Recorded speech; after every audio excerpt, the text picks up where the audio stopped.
What's up, everyone? Welcome back to the Final Whistle Sports Podcast.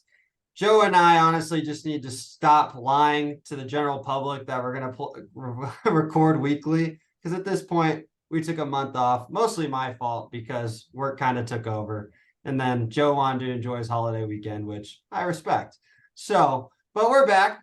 Football's in full swing, so we kind of planned it perfectly to take a little bit of a hiatus so we can freaking enjoy ourselves again.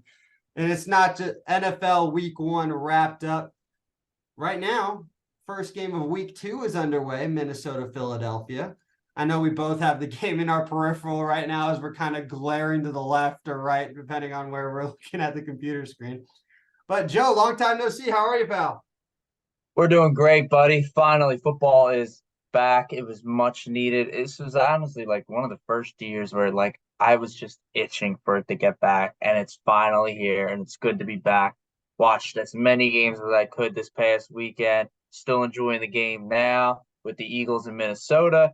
And we got a little hype. That's what I was talking to my one buddy about a week and a half ago. I was like, I'm also excited because it seems like this year the Falcons actually have a chance to make the playoffs. We kind of are a little excited about the season. Yeah. Especially now with Bijan Robinson looking like the Bijan Robinson from Texas and during week 1. So we got a little excitement, a little bit of juices there. So I'm feeling good. And it was a good week 1, so I can't complain. I mean, you guys were playing a rookie quarterback. So, like, if you didn't win last week, there was a problem. Let's be honest. Division foe. Division foe. I know you're a big Bijan guy, but like Allgeier got most of the carries. Is that going to be the trend, you think, or is Bijan going to slowly work his way in? I mean, I look, Algier was 1,000-yard back last year, right? Oh, is You it can't take Algier? I that. just said Allgeier and said that. Oh, Oh, it's Algier. sorry, bud. It's Tyler Algier. I work at Utah. He went to BYU, so it's just part of the deal. So yeah, I mean, he ran for 1,000 yards last year. He knows how to run the ball. Being a sophomore year is going to be great. I mean, Bijan still got over, I think, 60% of the snaps. Um, when Algier was in the backfield, Robinson was out playing wide out at some points and sometimes. So he got 63% of the snaps. On the flip side, Algier got about 45 to 50% of the snaps. And then now we got the Joker, Cordell Patterson, coming in this week. He's feeling healthy. He's practicing. So he'll be back. So they're gonna be a three-headed monster back there. But Bijan, of course, is gonna lead the way. I mean, fresh legs. That's why we drafted him in the top 10 this year, for that reason. So All right, touche. Fair. Did Mrs. Chicoletti understand the assignment of leaving you alone on Sunday?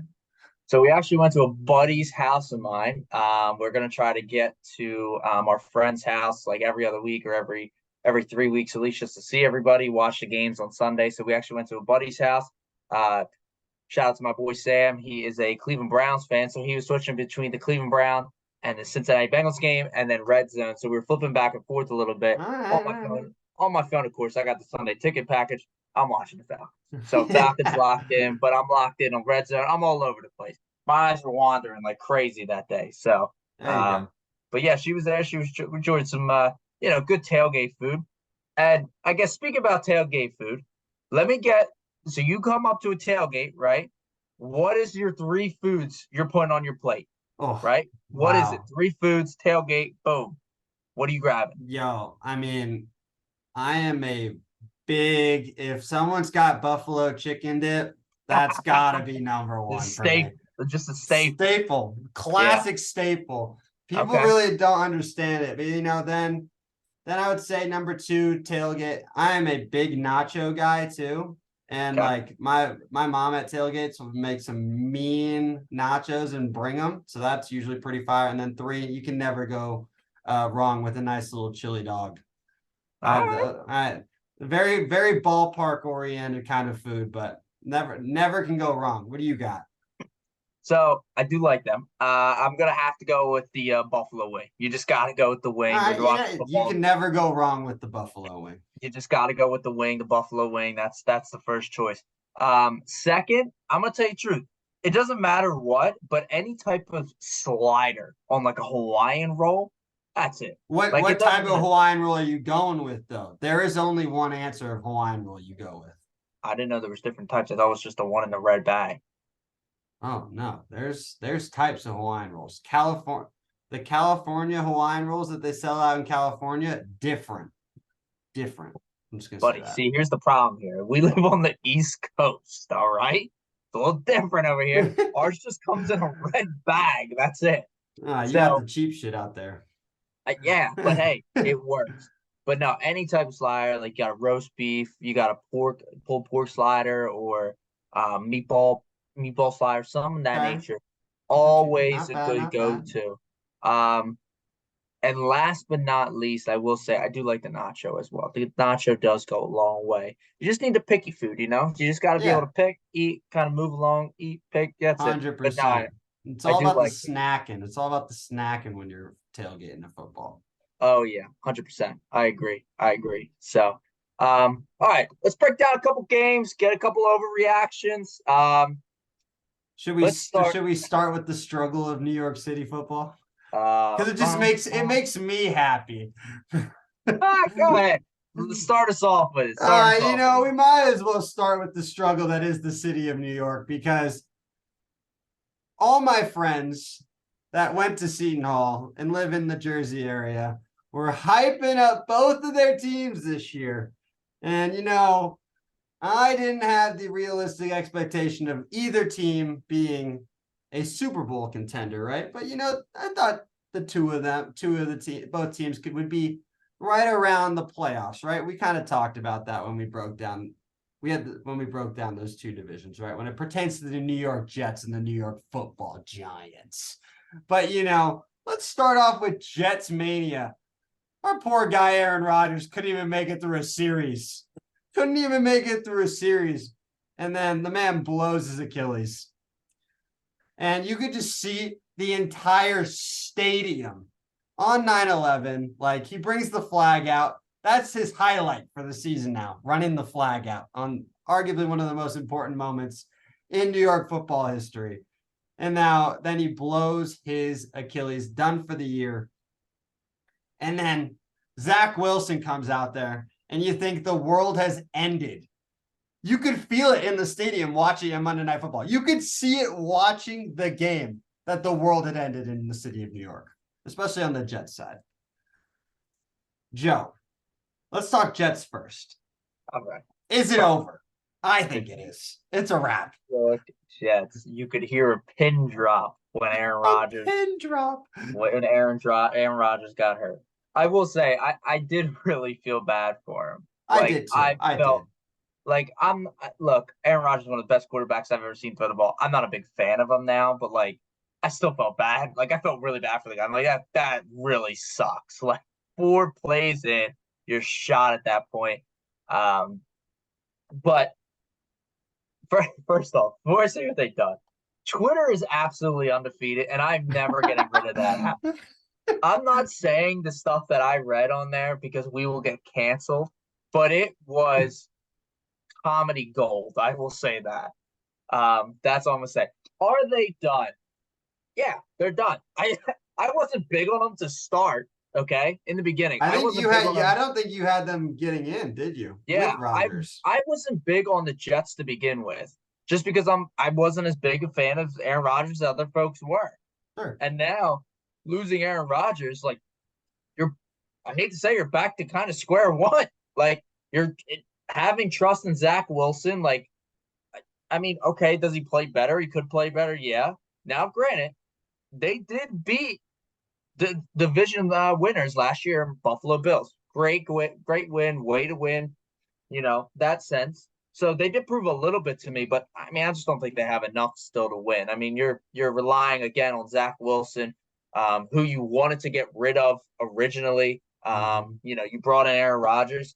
You know, I was hearing like they might bring in Matt Ryan to, you know, potentially be contending for a starter. They might bring back Tom Brady. Like, I don't know what the hell they're doing over there. I'm like, Jesus. So, but Like yeah, they need a quarterback.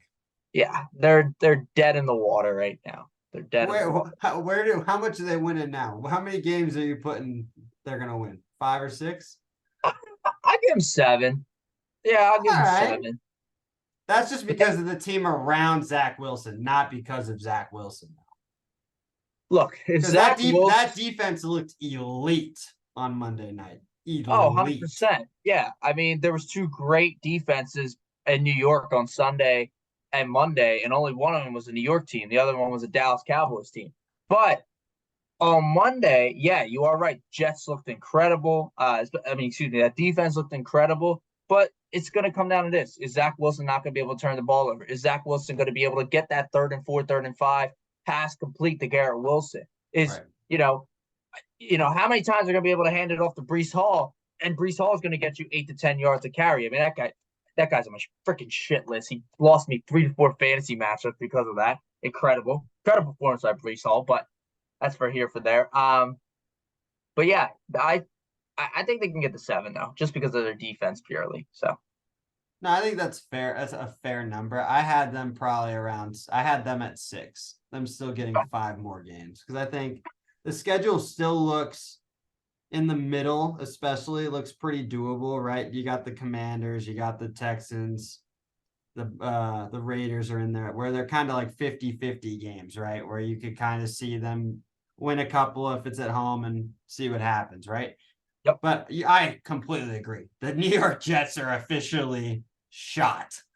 And it's going to be another long season for all New York fans for the Jets because you could see that once Aaron Rodgers got onto that football field, they started to believe that they were championship contenders because they went all off season holding themselves accountable. Saying, no. It's not football season yet. I can't get over the bandwagon. And the bandwagon initially started, and when he ran out to that field, play 1, and the bandwagon fell apart, play 4.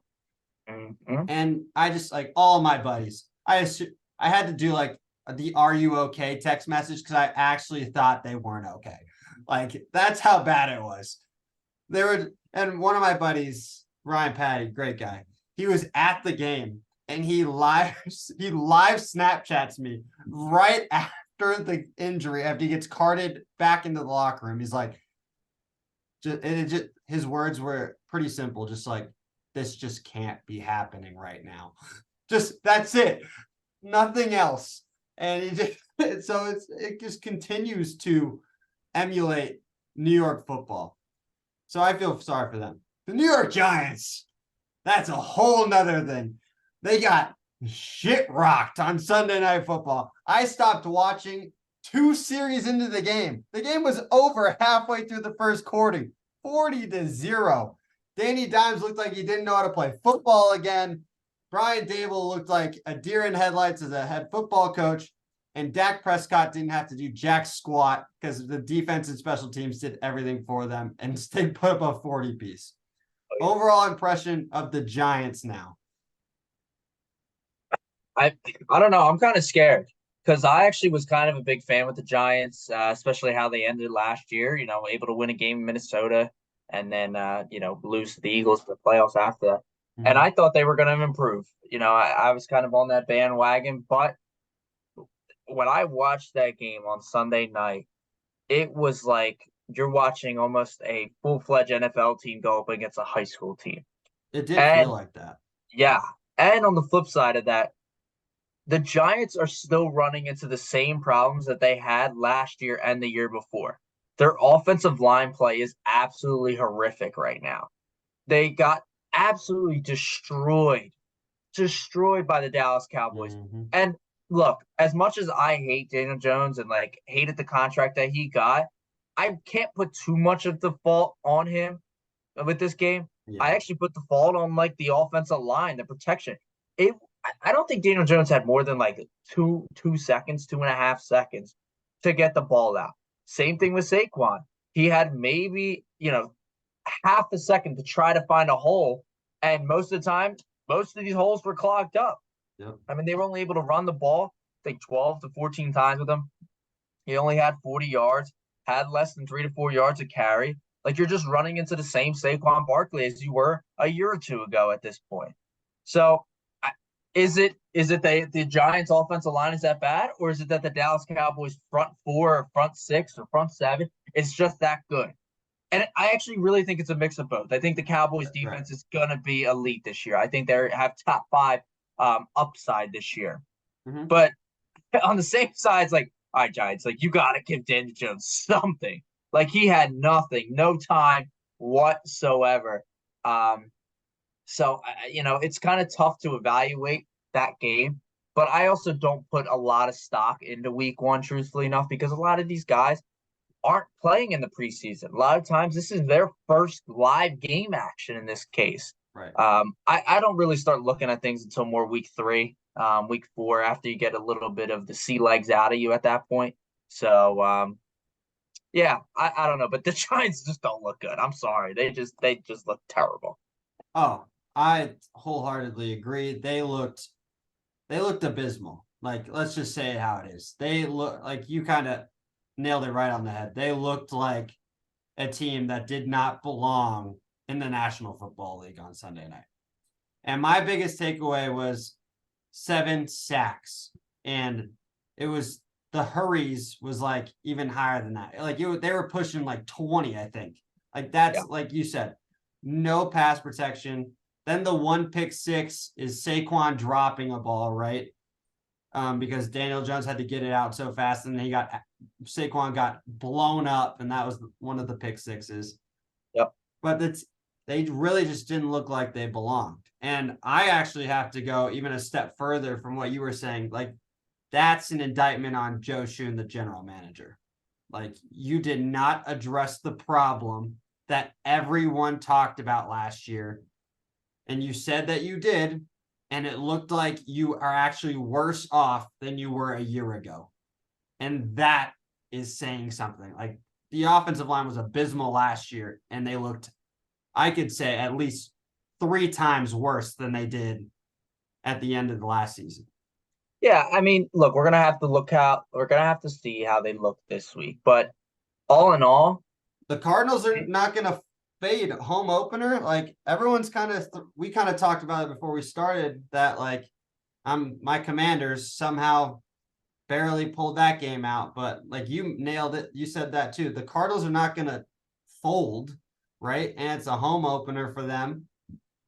I'd be a little alarmed. Like, Washington's offensive line isn't great, but it's average. And Arizona was pushing them around. Like, Sam Howell was running around most of that game.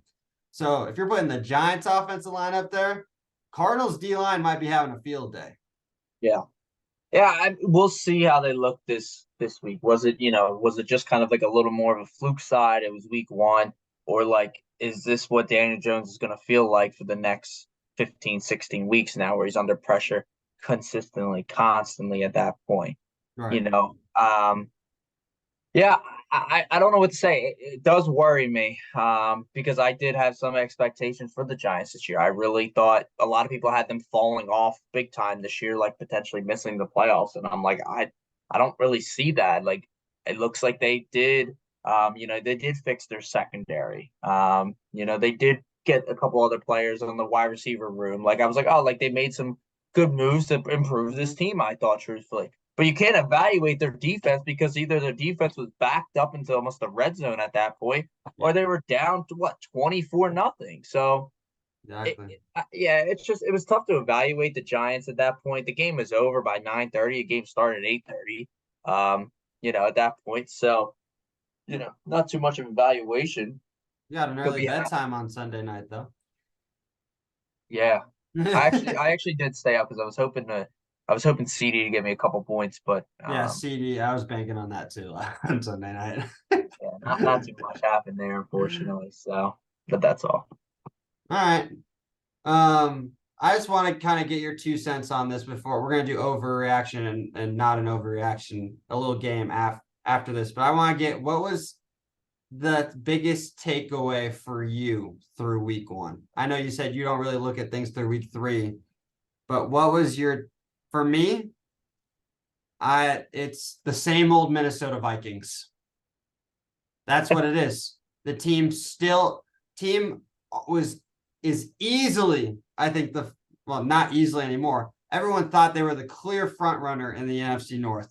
And now I can clearly say that they might finish third in their division. Like I am all over the Detroit Lions bandwagon, and you lost to freaking Baker Mayfield this past weekend. And Baker Mayfield wasn't even landed to be the starter till about a week and a half ago before week 1. Get your weight up, little boy. Get your weight up. Was in a competition with Kyle Trask. I'm just gonna leave it at that. I'm just gonna leave it there. The same old Vikings figuring out ways to lose games that they should easily win. That was my takeaway. As they're on TV right now. I don't know. So I have two, but the one I will say more is predominant is we were on here when we first did the division breakdowns, when we did the AFC East, and I said I was high on the Miami Dolphins. I thought this is their year. And I mean, they went out there and proved themselves, I thought, versus Los Angeles Chargers fairly well. It was probably the best game of the week for sure. I was locked in constantly having both quarterbacks in fantasy wise, but I said on here, and originally I was high on the Miami Dolphins. If Tua could stay healthy, this team can go very far. I think this offense is potent, and if their defense can actually play solid, I think they'd be okay. I had a discussion earlier this week with a buddy of mine and said, like, we were talking about the Miami Dolphins offense. I'm like, yeah, their offense is going to be there week in and week out. It's just their defense needs to hold teams under 24 or 28 points a week, and they should win the game. It's just like, I don't know if that's going to happen week in and week out especially until Jalen Ramsey comes back now, especially in that part. But to go up against another playoff team in the Chargers and win on their turf the way they did really, really proved a lot for me. So. No, that's a good one. That's a very good one. I know you were very high on the Dolphins. Another just quick one was the San Francisco 49ers are clearly the best team in the football right now. Yes. Clearly the best team in football. I don't even think it's really close. I think, and that was the other one I figured that was your also mentioned. But oh my God, did they look freaking elite. They looked like they were ready to make a Super Bowl run. Like they were in postseason form week 1. Yep. Yeah. I think people are like slightly writing them off already because they don't really know what to take from Brock Purdy. They, in the same sense on the flip side, like people love Pittsburgh this year. They thought they could do wonders.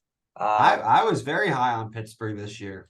Yeah. And Vegas loved Pittsburgh this week. I mean, Vegas had them at 2.5 versus the Niners. And I'm sitting there and I'm like, 2.5 just doesn't make sense. Like the Niners should be more. Well, yeah, they should have been more. The score was 30-7. So, Brandon Ayuk is really forming himself into, that top 20 wide receiver realm now. They're still able to run the ball with CMC. Brock Purdy looked efficient, looked well. And the defense is going to be the defense. So, yeah. No, I think that's very fair. And then I think this was not the weekend. This was an awful weekend for the money-making quarterbacks that got absolutely paid. Yes. So, like, Lamar Jackson, very ho-hum against the Houston Texans. Joe Burrow, couldn't even find him on the football field. That's how bad he was in Cleveland this past weekend. Those were the two main ones, but a lot of the guys that got paid were very hit or miss, right? And it's going to be interesting to see. Jalen Hurts was okay, right? He wasn't great. He was okay against New England, but that's a lot of weather. That was my other one. I know you talk Niners. New England Patriots looked like an actual offensive team on Sunday with Bill O'Brien. Yeah. But it's also week 1. Yeah. All right.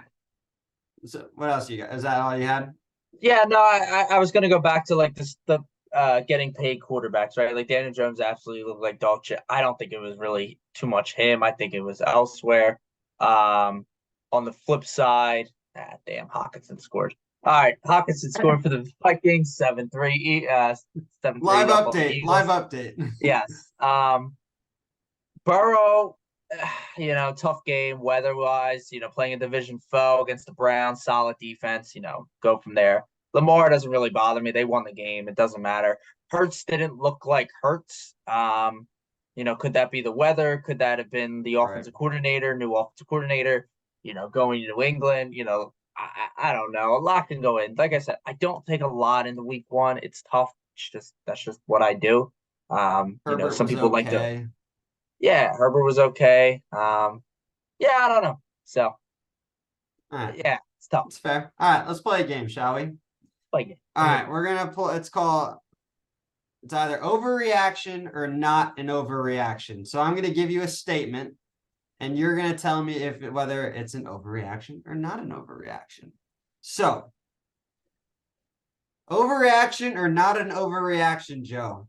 The Detroit Lions are arguably the biggest contender in the NFC North.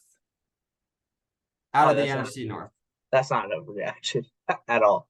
I mean, on paper, they should win the NFC North. Everyone expected the Vikings to take a step back, and it seems like that's what they're doing right now. They just lost to, as you said it, Baker Mayfield. Like, this guy's terrible.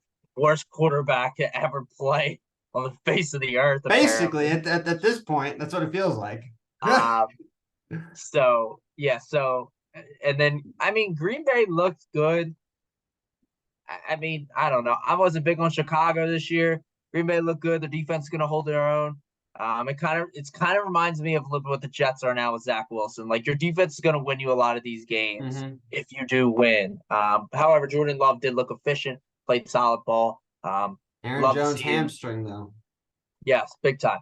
However, would like to see them play against a real team, and they're going to play against one this week. So we'll see how Green Bay looks, but not an overreaction at all. Okay, no, I agree. I had Detroit also after week one, kind of definitely leapfrog the Minnesota Vikings as the leader in the NFC North. All right, next one. Josh Allen has already peaked. Overreaction or not an overreaction? That's a good one because I actually just was on a live TikTok recently and I said, have we reached the peak of Josh Allen already?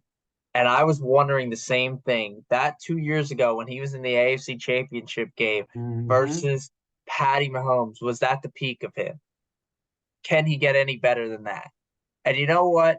I'm going to go out here on a limb, and I'm a big Josh Allen guy. But I don't think that's an overreaction. I think that's a true statement. Wow. I think we have reached the peak of Josh Allen.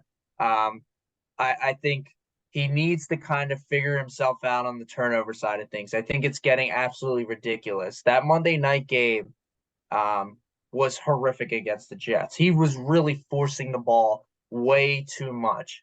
I don't know if that's just like an ego thing or maybe like, oh, hey, he actually did see something. It just wasn't working out for him.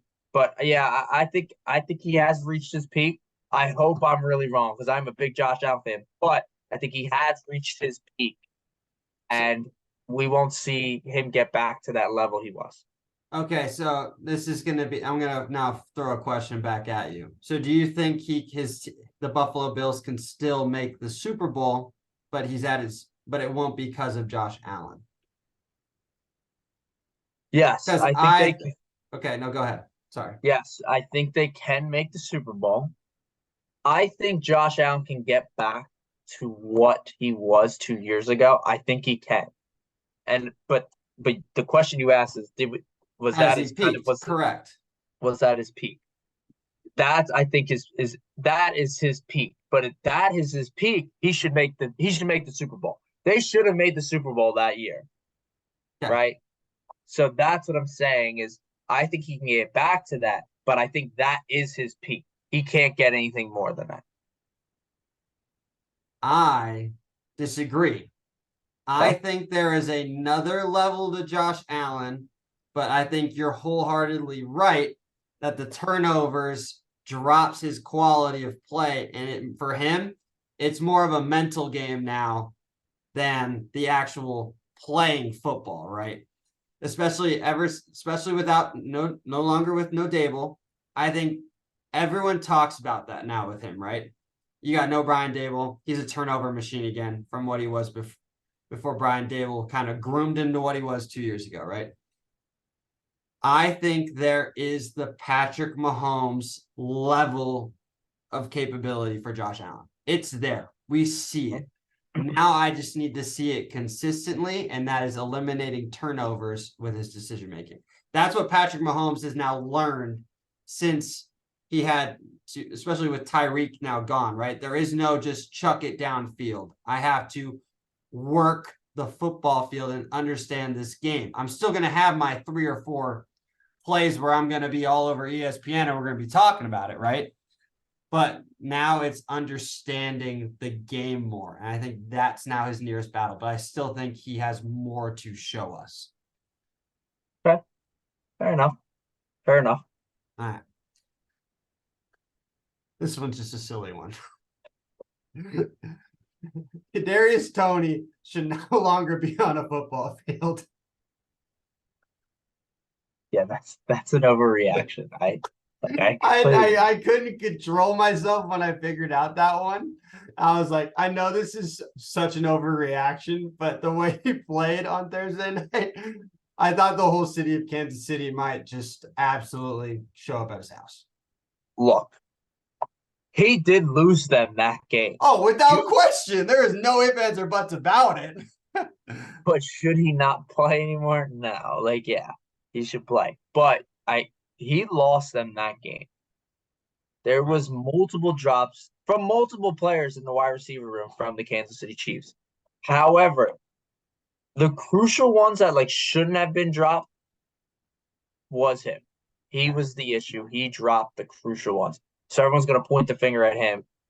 Even if he makes one of them 5 drops, Kansas City probably wins that game. Right. 1 catch, that's all. I do have, so this is my actual one for the Kansas City Chiefs. The Kansas City Chiefs, if Travis Kelce is out a significant portion of time, are a middle tier football team. Overreaction or not an overreaction? Without Travis Kelce. I think that's an overreaction. Okay. And my reason why is this. Look, Travis Kelce's best tight end in the game, maybe the best tight end to ever play the game. Mm-hmm. However, I think Patrick Mahomes is such a great quarterback, such a smart quarterback that he could figure out ways to win games without Travis Kelce. Okay. However, if we were sitting here last Friday after that, I would have said Travis Kelce isn't the reason they lost. Chris Jones being out was the reason they lost. I think Chris Jones is a bigger factor on that defensive line than Travis Kelce does on the offensive side of the ball. I think Kansas City's offense will take a step back if Travis Kelce was out a significant amount of time, but I think they could win games still and score points. Chris Jones being out on that defensive side for them is what kills them the most. He can't stop the run. I mean, you saw that. Montgomery no still able doubt. to run. Jahmyr Gibbs is still able to run. And then Chris Jones still is able to get pressure up the gut. And you could kind of tell the Lions were still able to move the ball fairly well against the Kansas City defense. So, but to go back, I think it's a bit of an overreaction. I don't think they're a mid-level team at that point. I think they could still get 10 wins on a year. All right. No, I agree with that. I think the straight answer is just Patrick Mahomes. So, Joe, you did the rambling part for me. I'm just gonna keep it 3 words. It's Patrick Mahomes. All right, last one, and then if you have one, you can throw one at me. But last one is this is talking about the Bengals Browns here. The Cleveland Browns are now a legit playoff contender after this past week. I had them as a legit playoff contender even before this. All right, so for me, I say it's an overreaction because I still have them out of the playoffs regardless. Okay. And I think the weather played a huge role in the dog pound, and the Cincinnati Bengals are absolutely awful in this Battle of Ohio series. The Browns still have their number, regardless if Burrow's on the field or not. So I thought it was. Truthfully, I thought you were going to kind of ask like, was it an overreaction to think that the Bengals might like miss the playoffs this year or like be shot? Okay, so do that one then. Okay, so what I would have said to that is no. I think that is a complete overreaction, and the reason why is Right. this. I think first off, Cincinnati Bengals with Joe Burrow have been notorious to be slow starters. The last 2 years 100%. they have slow started the last 2 years. I remember we were having a discussion. I think it was week 4, week 5, and they went into Dallas and beat Dallas. Like it was like a crazy win for them. Mm-hmm. And I think at that point they were either 2-3 or 1-3 or something of that nature.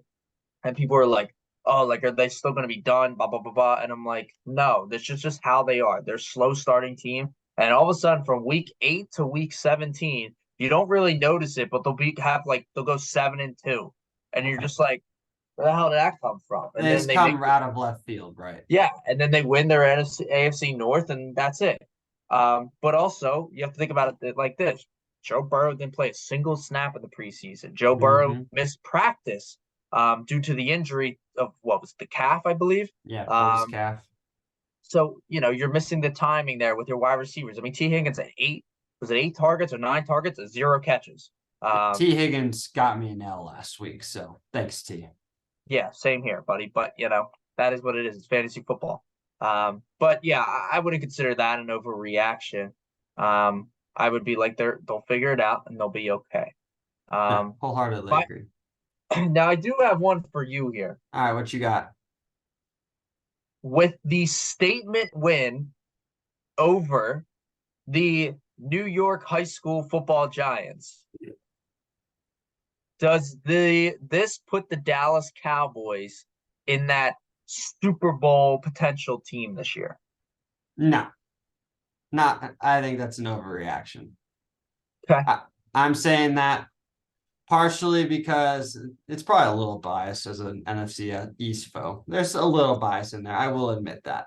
But realistically speaking, Dak Prescott didn't have to do anything in that game, and the Giants basically handed the Dallas Cowboys a blowout. Let's just say it how it is, right? The New York Giants basically did they did negative. They helped the Dallas Cowboys win that game with their no pass protection. And then on top of that, I still have Dallas probably third or fourth in the NFC North. Not NFC, sorry, NFC. You got what I was saying, not the NFC North, but I've got San Francisco clearly ahead of the rest of the competition in the NFC. I have San Francisco as the clear front runner to win this NFC right now after week 1. I am all about it. And then I would still probably take Philly in the 2 slot. And then I would probably flip a coin between Detroit or Dallas. Being 100%. I think Detroit needed that win on Thursday way more than Kansas City did, because Detroit needs to believe that they can win close games and that this is not the Lions team of old. Right? Of all these Lions teams that figure out how to way to lose. I would still put them at third or fourth. So that would put them right losing in the divisional round, roughly. So that's what I have. All right, what do you got? I actually disagree to that. Okay. Why is that? Win actually proved a lot to me. That It they proved a can. lot to me on their defense. That's what it did more. I didn't expect their defense to be like a top 3, top 5 unit this year. I thought they were good, but I didn't think they were going to be like elite good. Okay. Granted, they didn't go up against like a, I don't know, top 10, top 15 offense. I get it, but I mean, they shut the Giants out, like blanked them. Mm-hmm. I don't know. That kind of proved a lot to me because they were in the backfield every single play. It wasn't more like I think I know what I'm going to get out of Dak Prescott, but I didn't think I was going to get this out of the Dallas Cowboys defense. And that's what proved a lot to me. And that alone Touchdown shot them up. birds. What's that? Birds Yes. tutty. Yes. That shot them up the board for me in the Okay. NFC. And now they're more at like the third in the NFC for me right now. So do you have them behind San Francisco and Philly as well then? Correct. Okay. Fair. And my last one All right. would be um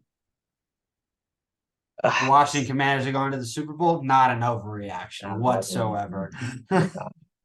I'm just trying to figure out how to word it. Does the loss versus the Rams and the way they lost to the Rams kind of put a different mindset about the Seattle Seahawks and maybe where we expected them to be, and maybe they overachieved themselves last year? I don't think that's an overreaction. Okay. I think what the Rams really showcased that the Rams have some players, right? But they were playing with the no Cup, right? Kyren Williams is their new back. Cam Akers was supposed to be the guy, but now Kyren Williams basically took the job from him last week. And like how you kind of said it, like they have Tutu Atwell and Puka Nacua as their top wide receivers. And Seattle's offense really didn't showcase anything to me. And the Rams secondary got a lot worse this offseason than what they were a year ago. And that was with a team that very struggled because Stafford was hurt, of course, right? And it's not like Seattle has an easy schedule, right? You got to play San Fran twice in your own division. You're playing in Detroit this upcoming week. You're definitely not going to be favored in that one, right? So you're in Cincinnati, you're playing Cleveland, you're at the Ravens. I think Seattle I thought they were going to probably cruise against the Rams this past weekend, honestly. And it was the exact opposite. The Rams were in cruise control and Seattle really couldn't even get out of first gear. Yeah. Yeah, that was kind of the biggest shocker to me. Agreed. Like I really thought Seattle was going to come out. Look, I'm still can't buy out yet on the Rams. Like I remember talking earlier this year about the Rams, and people were like, "Yeah, I'm so out on the Rams." I'm like, "Look, I get it, you are, but they're still led by Matthew Stafford. And if Cooper Kupp at the time when I was talking about, I'm like, if he stays healthy, like this team can win definitely a couple games for sure. Like they're not dead in the water just yet. They're not Arizona, or anything of that nature, but like they still have a competent quarterback. They still got a couple weapons. And they still have Sean McVay as head coach. Like I really like Sean McVay. So I don't think they're dead just yet, but like that win kind of proved a lot to me week one. I'm like, wow, like they're not done just yet. Maybe they can sneak in a backdoor playoff, and maybe Seattle misses the playoffs potentially completely now with the harder schedule. Right. So I don't know. That game to me was the biggest shocker of week one, truthfully enough. All right. No, that's fair. I like that. All right. Yeah, I know you had a little rookie report. You want the floor? I'll definitely take it. So love the rookies. I love the rookies coming in this year. So I wanted to get together a rookie recap of week one, spotlighting some guys in positive and negative room for these guys. We'll start off first. I think the best of the best this week for the rookie was Jalen Carter this week for the Philadelphia Eagles defensive tackle. He looked absolutely unstoppable against that Pats line. I still don't understand how he fell to the Eagles. It's still mind-blowing to me. But he finished the game with 8 pressures and a sack and won over 25% of his rushes. He just looked absolutely dominating. Watching the game, I'm just like, every time I would turn, he was just in the backfield. And I'm like, holy crap, this is what he did in Georgia. And this is exactly what he's doing with the Philadelphia Eagles. And I think the Philadelphia Eagles got a gem in Jalen Carter. So he's my number one, best of the bunch so far. Second one was a trade up pick from the Houston Texans, Will Anderson, the edge rusher out of Alabama. Came in the league with a high motor, and it showed against the Indianapolis Colts. Wrong team there, bud. Baltimore Ravens. Wait, Oh, I'm sorry. Yes, you're right. I apologize. By the Baltimore Ravens. Yes, I'm sorry. I don't know why Indianapolis came to my head there. Um, Don't that, worry, they were from and they were the they were the Colts for a while. I also, got you. I'll cover it up for that's where I was getting from. There you go. you. He had 4 big run stops. He had 5 total pressures and a sack on the day. He looked really, really good as well, mimicking what he did in Alabama. He's my number 2. And lastly, never thought this guy would have made the list, but Puka Nakua from the Rams, wide receiver. Don't ask me where at the college. I have no idea where he went to college, folks. So he took Sounds the like a place. BYU guy. No, it definitely sounds like a Marshall kind of guy. You know what I mean? Well, That's what it sounds like to I'll me. Google it. Hold on. All right. Yeah, let me know. Took the place of Cooper Cup this week. BYU. He's actually BYU. That is so freaking funny. That's great. Good for you. He replaced Cooper Cup. He's going to be out 4 weeks. Expect him to kind of continue that trend over the next 3 weeks with Cooper Cup out. He had 10 receptions, 111 yards, or 119 yards, excuse me. And he played exceptional against those Seattle Seahawks. And on the flip side, the not so well, I have kind of just one specifically. Everybody else was just like okay, like I'm not gonna down bad, but the number 1 overall pick did not look good. Okay, they did not look good. No, he Rough did day not. for Mr. Bryce Young and the Carolina Panthers. The man had 2 INTs, 146 yards, passing, and a loss to the Atlanta Falcons. Of course, you I somehow reel your Falcons into this somehow. Did you see? um Did you see the announcer totally call out Matt Ryan on the one of the yes, broadcasts? yes, I did. Yeah, damn shame there. Yeah, Had to just pull keeps out a 28-3 thing on his the first first week one. one.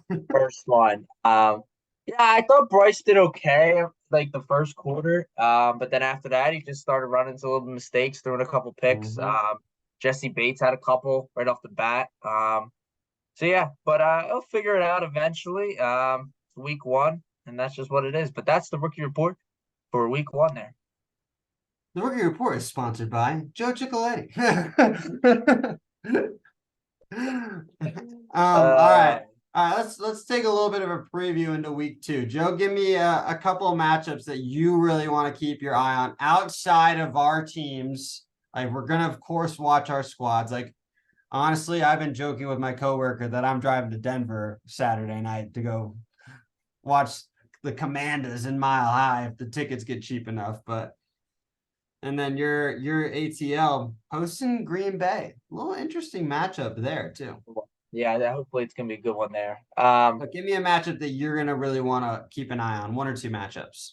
Uh, I mean, the 4 o'clock slate is completely dead in the water. I don't even want to be there. Don't even want to watch it, but I'm gonna have to. But I think the 2 1 o'clock games that are gonna intrigue my eye is the Seattle Lions game they played last year. Played a really, really tight matchup. If not, I Thriller. think they went to like overtime. And Rashard Penny had a game. Kenneth Walker had a decent game. I Mm-hmm. think Amon St. Brown had a good game. Like it was like a wild game where it was like 36, like 33 in the end. Right. It was an unbelievable game. So I think that game's gonna be really exciting and fun to watch. And I think what was it? The battle was it the AFC divisional game? Chiefs and Jaguars are gonna meet up in Yep. Jacksonville this week. Mm-hmm. Looks like Travis Kelce is looking to play right now for the Chiefs this week, and should be interesting between them and the Jags. Trevor Lawrence, seeing how they'll be able to do week 2 now. Okay. Didn't look great, truthfully, the Jaguars versus the Colts, but No. win's a win in the end. Right. And the Chiefs are looking to bounce back and get back to 500 on the year. So I think that's going to be the second game for me to tune into. No, I like those. Um, the ones that I'm gonna kind of keep my eye on are one of them's kind of you wouldn't even think that I'm gonna be watching it, but that is actually the Chargers at the Titans. 2 teams that kind of lost week 1 that have a bunch of very high expectations. And especially if Chargers, if Tennessee loses this week, we might see Malik Willis or Will Levis in week 3. Like that's how bad Ryan Tannehill was week 1. Like I was surprised that he didn't get benched. Like I think that's fair. So that's just a personal thing that I kind of was that I'm gonna keep my eye on, that we might see a different quarterback, especially if the Chargers blitz Tennessee early. And DeAndre Hopkins is gonna be requesting a trade out after week 2 potentially. And then the other one is gonna be Battle of the AFC North. The Bengals have another divisional matchup. Baltimore comes to town. Kind of want to see how the Bengals will bounce back. Let's see if they're going to rise to the occasion. Home opener. And I kind of want to see, one of my rookie performers was Zay Flowers. He was outstanding. I know you only did 3, but I think he was probably right on that outer tier behind those guys who had a great impact on his team. And I thought Lamar was going to have himself a day week 1. He lost me some money, so thanks, Lamar. But so I do want to see Lamar Jackson and see if he will bounce back as well. Kind of a battle of those 2 AFC quarterbacks that both got paid, really did nothing week 1. One team got the win because they were playing arguably a team that's going to struggle all year in the Houston Texans, and Cincinnati got boat raced by a team that really has their number in Cleveland. So those are the 2 I'll kind of be watching. Yeah. I don't want to hound on the 4 o'clock, but the 4 o'clock's like, I don't know, they're not that interesting now that Aaron Rodgers is out. Yeah, that Jets Cowboys game, I'm kind of trying to see if the teams are going to score points. Yeah, that game might be 10-7, honestly.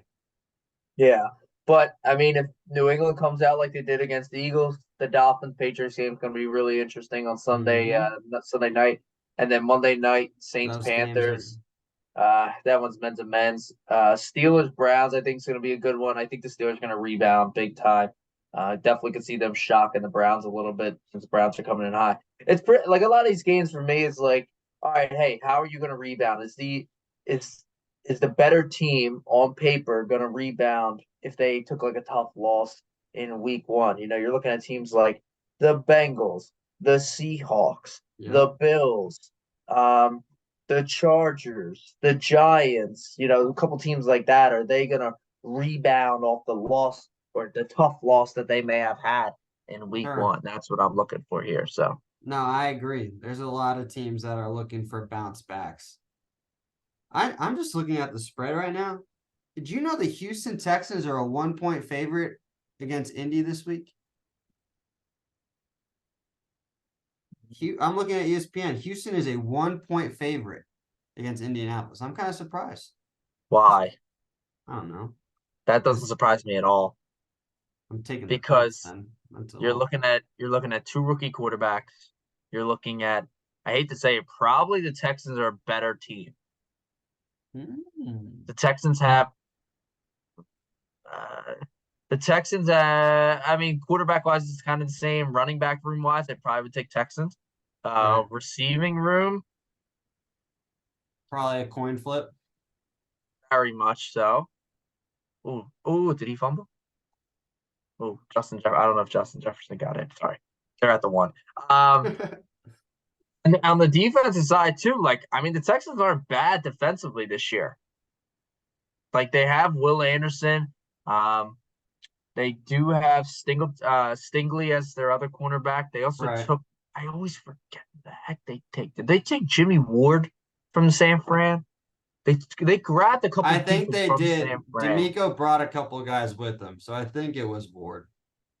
So, I think he had these guys play. It was a tough matchup against Baltimore. It is what it is. But yeah, I thought they played well, and it doesn't surprise me that they are favored at home. You know what I mean? So. Yeah, no, I think that's fair. Man, the Buccaneers might open 2-0. That's ridiculous. NFC South, maybe they're playing good ball right now. Shake my head. Falcons could win, Bucs could win, and then the Saints play the Panthers, so Saints could win. They're gonna beat up on each other. You could be leading the division after this week. Hey, now. Well, I said, hey, now. Maybe playoffs for the Atlanta Falcons this year. Don't want to get ahead of ourselves too much here. So. Well, I know the Commanders are. You can book it, but No, we are not making the playoffs. The Well, way we folks, looked week 1, that is a red flag. yeah. You won the game, but there were so many miscues. You know what else is a red flag? Telling our listeners that we're going to be back on here next week, but we're going to do it again here, folks. Throw We the will challenge flag. We're coming back.